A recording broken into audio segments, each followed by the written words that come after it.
Welcome to the Human Capital Innovations Podcast. We're your source for personal, professional, and organizational growth and development, where we share original research, explore industry trends, and interview executives and thought leaders from across the globe. We hope you join us often for practitioner-oriented content around all things related to leadership, HR, talent management, organizational development, and change management. Maximize your personal and organizational potential with Human Capital Innovations Podcast.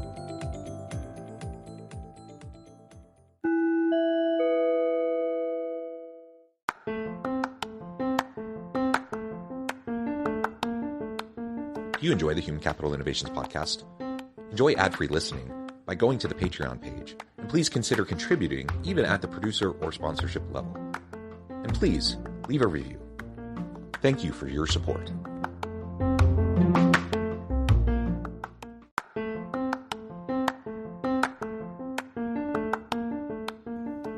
Welcome to the Human Capital Innovations Podcast. In this HCI Podcast episode, I talk with PHRca about attracting, retaining, and supporting employees in the modern world of work.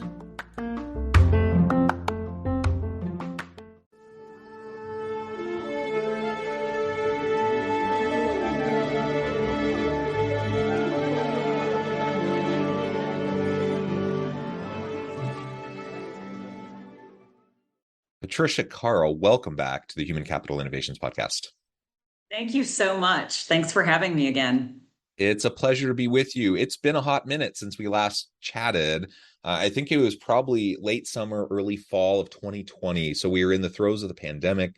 We had a really nice conversation then. And in the interim, we've both been super busy. But I was so pleased when you reached out to me and expressed interest on coming back on the show. Today, we're going to be talking about attracting, retaining, and supporting employees in the modern world of work. And we all know that things have shifted quite a bit over the last couple of years. We've all been wrestling with virtual and hybrid work arrangements, distributed teams, how to go about attracting and retaining people when people's preferences are changing, their priorities are changing. And there's a pretty stark divide in some cases between what employers want versus what employees want. And within that tension, we have to try to figure things out the best we can. So that's the context for the conversation today.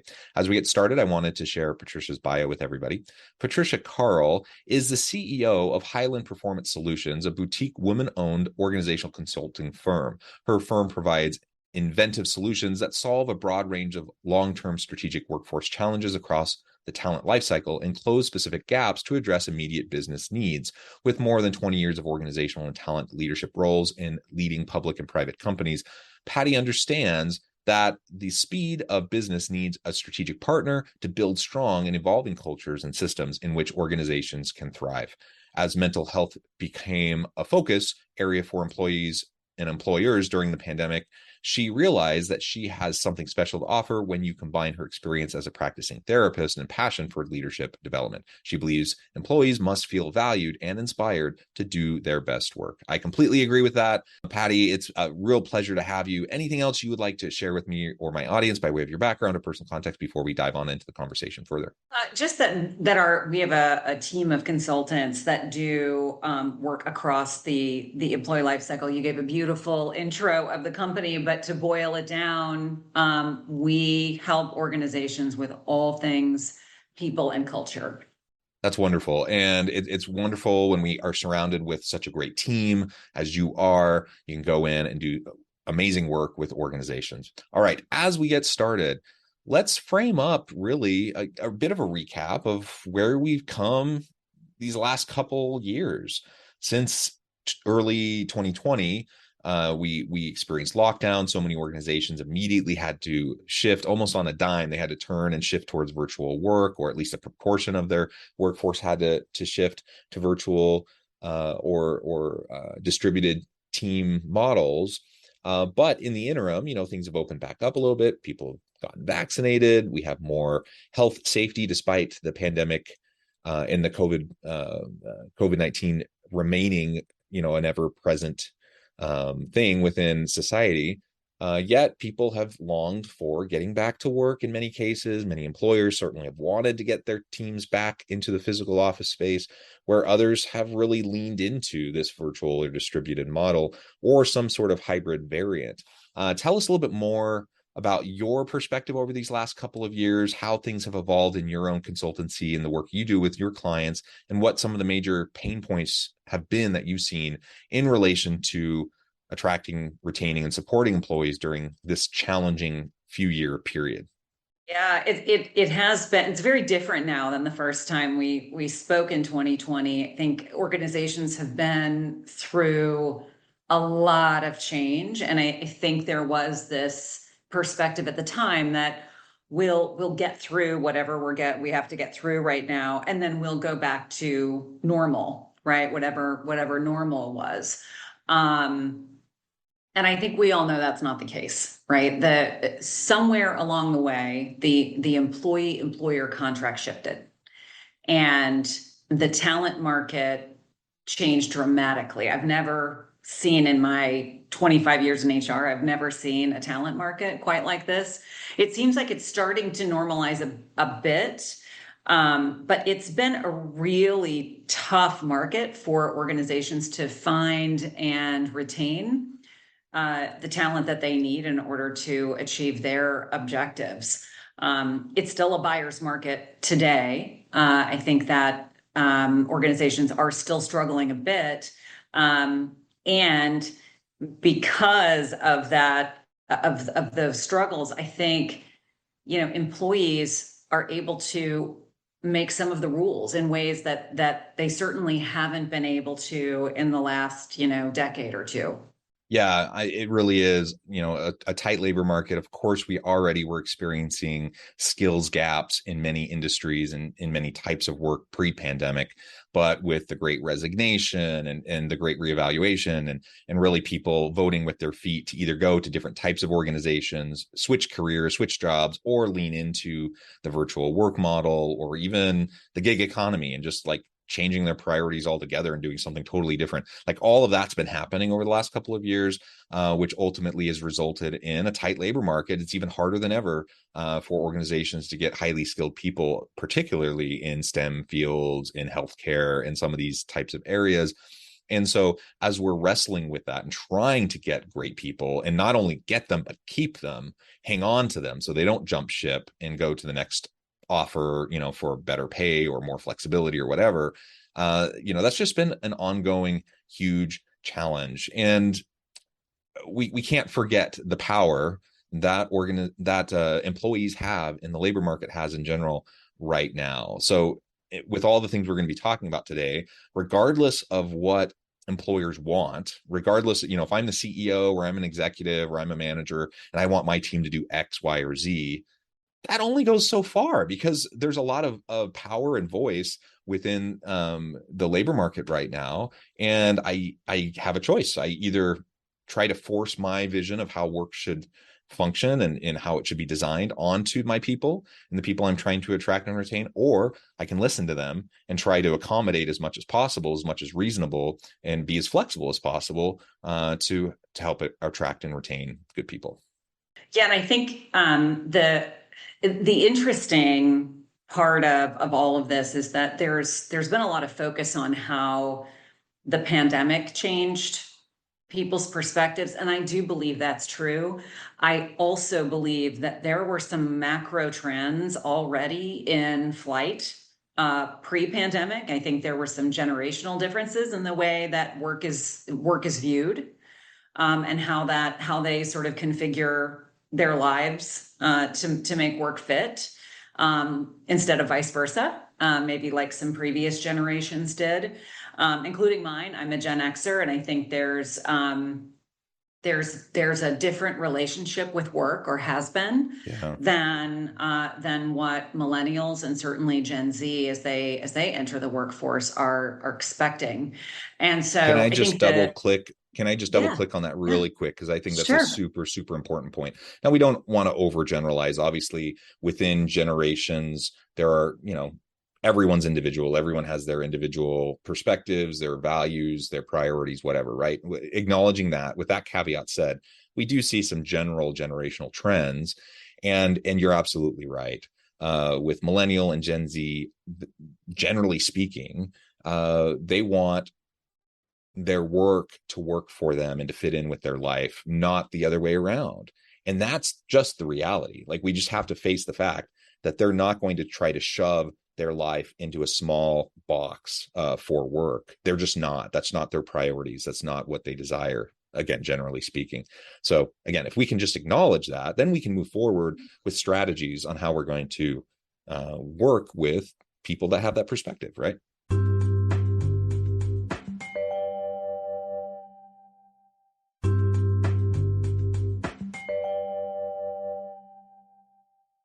Absolutely. And I think it's kind of a polarizing topic in some ways, because we hear terms like quiet quitting, and we hear great resignation, and we hear all of these things. And I think we hear people don't want to work like they did anymore. I also think there's a lot to be learned from these new perspectives about work, where there's more of an emphasis on holistic wellness. There's a lot of discussion about mental wellness in the workplace, and setting, appropriate boundaries, and attending to the other aspects of one's life. And you said it earlier, I think the more that leaders and employers can understand that and embrace that, the more that they can attract, retain, engage the talent that they need. But it takes work. It takes maybe more work or different work on the part of leaders and organizations than we've done in the past. And there's, certainly lessons to be learned and muscles to be built in order to meet those demands. But I think it's a good trend. I think it's a positive trend that will benefit not only workers, but also organizations. Yeah, I completely agree. I do agree that it's a different type of leadership. It's a different type of work. It's not necessarily more work. And in fact, I truly believe that if we put in the effort as leaders, as managers, if we put in the effort up front to develop relationships of mutual accountability and trust, and address the holistic wellness of our teams, all these things that you were just talking about, that takes a little bit more effort up front. But it takes less effort in the long term, I believe, because you create more self-sufficient, self-renewing, self-sustaining types of team work environments and cultures where people, they need support and they need development and they need all those sorts of things. But you're going to not be spending so much time running around like a chicken with your head cut off trying to put out fires. And rather, you're going to spend that energy developing your people. You're going to spend that energy being strategic. You're going to spend that energy being more innovative and creative, which will help, I think, in how you're spending your time and expending your energy in the long run. So I do believe in the short term, it might take a little bit more effort, but in the long run, yeah, I think you're going to be way better off. The modern world of work and the knowledge economy, it just demands a different set of leadership competencies and capabilities than what was the dominant model in previous generations. And that's just something, again, we have to be able to wrestle with. You were mentioning a few minutes ago, before I cut you off so rudely, you were mentioning some of the meta trends. And I agree. So pre-pandemic, there was stuff happening. It's not like all of a sudden everything flipped on a dime. Many organizations were forced to shift very quickly. But generally speaking, in the aggregate, there were already these meta trends going. Were there others that you wanted to specifically highlight before I cut you off? No, I think that certainly the generational, and you're right, we don't want to overgeneralize, but I do think we had a new generation entering the workforce about that time. So that was certainly a trend. I think the other thing that we had started to see, and certainly it was accelerated and really exacerbated, was women opting out of the workforce or opting to scale back their career. And at a time when it's really important to foster that diversity at all levels of the organization. So that was certainly another one. The third one was DEI. I think as we had Black Lives Matter and all of the different protesting and all of that went on, I think it really made organizations take notice of how they could be different and how they could be more inclusive and how they could be more intentional about it, and that workers demanded it. It's what they wanted to see, and it was what it was going to take in order to have the leadership the diversity in your leadership, the inclusivity in your organization, and the ability to be successful and compete in a global market. And so all of those things, that's a confluence of a lot of things that happened during the pandemic that were potentially in flight, but really came to a head during the pandemic. And organizations really had to shift gears and respond to all of those things at once, and also overlay that with, and we also have to move to, remote, hybrid, distributed workforces. And so it was a lot. It was very interesting to watch, just from an outsider's point of view, to see how the organizations responded to it, and who did it really well, and watching others too that struggled and had to learn some lessons along the way, and maybe are still working their way toward the right answer. Yeah. And you mentioned, that summer of 2020 was rough. If we reflect back, I mean, it wasn't just the pandemic and all the physical health concerns, but social upheaval during that time. The George Floyd moment was in full flight at that time. And frankly, because people were isolated and in their homes, and so many people weren't having the normal social interactions with each other, we all had time to consume probably unhealthy amounts of media at that time.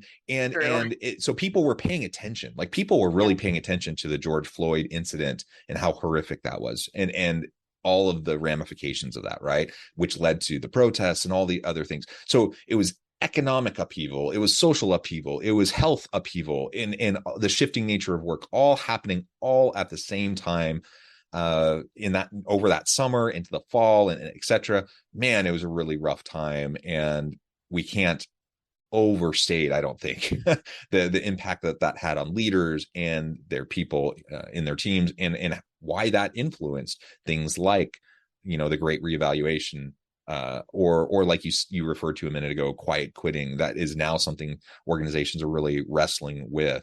Now, I think back to something you were saying a few minutes ago.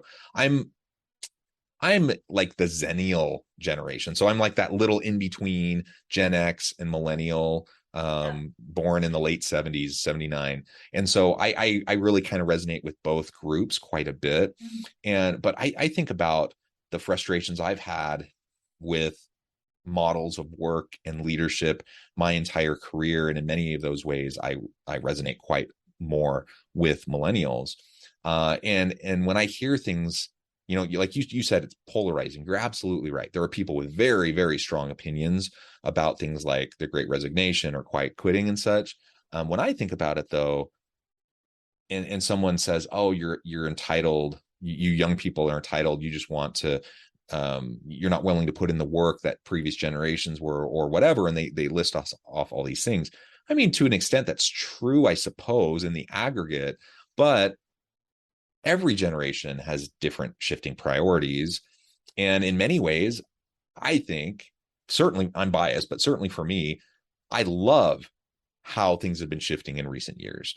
Things that I have wished would be shifting faster my entire career, since the early 2000s, when I was, my first jobs in the late 90s, early 2000s, things that I was so frustrated with. I'm so happy that many of the things that I've been frustrated with for decades are now changing more rapidly. Does that make me entitled? Perhaps, maybe. Does that make young people entitled? Perhaps. And I understand where that's where a lot of the polarization comes in. But ultimately, I think it's just good leadership. I think it's just good organizational and work design. I think we're just learning how to be more flexible and agile and innovative, all of which I think overall are positive things. So I'm really happy to see these shifts.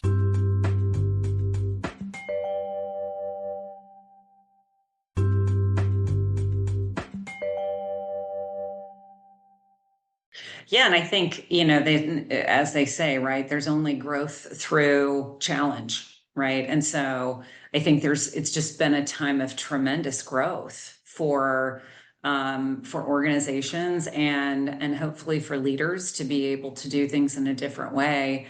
The thing that I was really encouraged to see that like you, there are things I've been frustrated with during my HR career, and one of those was flexibility. As a working mother, there wasn't a lot of flexibility that was built into the work that I was doing, especially as I continued to ascend into leadership roles. It got less flexible.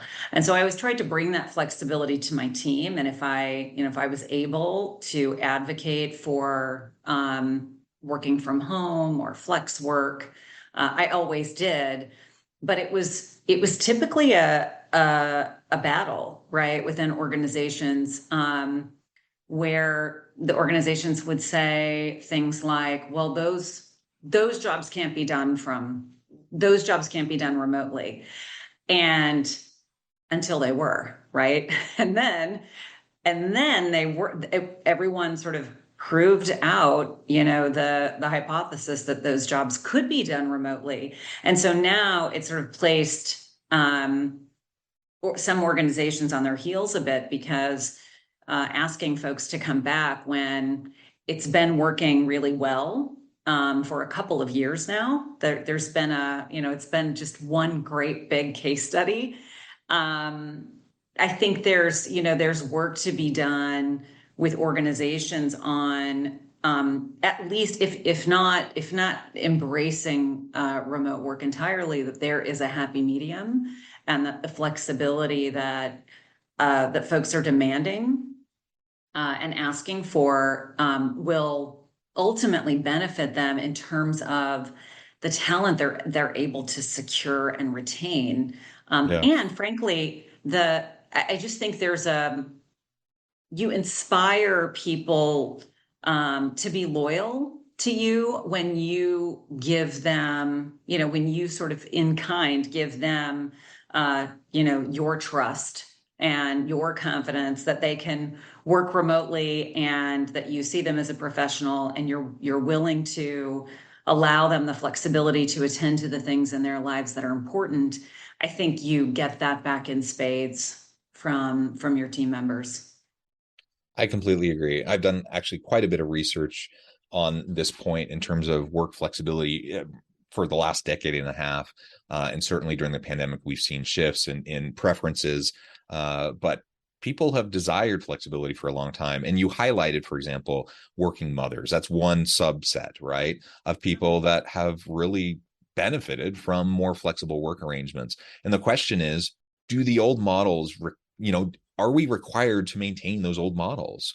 And I think the pandemic has demonstrated people might have been forced kicking and screaming to move into more flexibility in virtual work and such, but it's demonstrated, it's proven, this experiment has shown that there are many jobs that we thought never could be done remotely that are perfectly fine to be done remotely, and in many cases have increased levels of productivity and innovation among people performing those jobs. And when we look at, say, working mothers, for example, or working fathers, or any family dynamic where you need some flexibility, it's a huge benefit. So from a DEI perspective, let's think about the huge benefits that have come from flexibility and virtual or hybrid work arrangements, from distributed teams. I can choose good talent from anywhere in the world, as long as, we can have some alignment in terms of time zones and some synchronous meetings when they need to happen. But otherwise, I can have anyone from anywhere in the world work for my organization, which means I'm not limited to a geographic location, and I can have the best talent from all backgrounds, cultures, socioeconomic status, gender, religion, race, ethnicity, whatever the category, we can have it. The sky's the limit in our organization, and we don't have those former restrictions if we can lean in to these sorts of more flexible models. And that's one of the things I'm actually most nervous about as there's this push towards getting more people back into the workforce. How is that going to disproportionately negatively impact potentially people from more disadvantaged populations or marginalized populations? How's it going to disadvantage, say, working mothers or others that just need that kind of flexibility? I think there's a lot more research that needs to be done in that area, but I think at least the early signs are that, for example, women disproportionately take on more home work in terms of childcare, elder care, housework, those sorts of things. And so, yeah, flexibility matters. It matters for that population. Let's make sure, if we're requiring people to come back in person, let's make sure that that actually matters. And it's not just my personal preference as a leader. It's not just an Elon Musk mandate that everyone needs to come in to the office or you're gone. And maybe for Tesla, that is something that's necessary. I have my doubts, but I think it's more just a personal preference. And when we lean into personal preference rather than what's actually required for the work that needs to be done, I think we just limit ourselves unnecessarily so. Yeah, and also personal preference isn't very representative, right? So what might work for the leader of a company may not at all work for rank and file employees or even their leaders in the organization. And I do think there will be a natural selection, right? Talent will, to your point, vote with their feet. And I think it will be difficult. And we've already seen some organizations reverse their stances on coming back into the office when they started to see attrition. And so, while it remains a buyer's market from a talent perspective, I think folks are going to continue to make the choice for flexible work. And the organizations that are offering it will continue to win out. Yeah, I think so too. Well, Patricia, this has just been a real pleasure. The time has flown by. We could go on and on. I think we could have a conversation about this for the entire day, but you're busy. I need to let you go. So before we wrap up this really fun conversation, I wanted to give you a chance to share with my audience how they can connect with you, find out more about your work, your team, and then give us a final word on the topic for today. Yes, certainly. So LinkedIn profile is a very easy way to find me, Patricia Carl.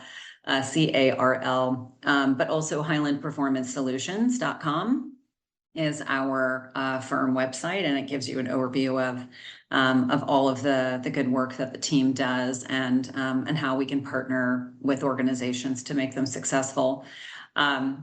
Last word on the topic, I would say, I would quote Brian Kropp, who is a partner at Gartner. He said that the leaders of the future are going to be more like social workers because they're going to have to really focus on meeting all of the needs holistically of the folks who work for them. And I, having been a master of social work graduate, I wholeheartedly agree with that. And I think that the leaders who are able to figure out how to do that well are going to be the ones who keep their people and are able to drive results. Yeah, I agree. Thank you so much. It's been a real pleasure. I encourage listeners to reach out, get connected, find out more about what Patty and her team can do for you. And as always, I hope everyone can stay healthy and safe, that you can find meaning and purpose at work each and every day. And I hope you all have a great week.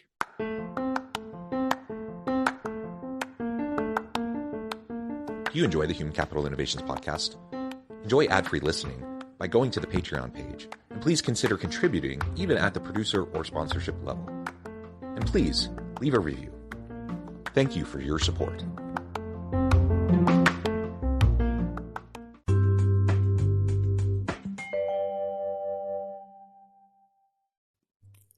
Thanks again for joining us for this episode of the Human Capital Innovations Podcast. I hope you stay healthy and safe and that you have a great week.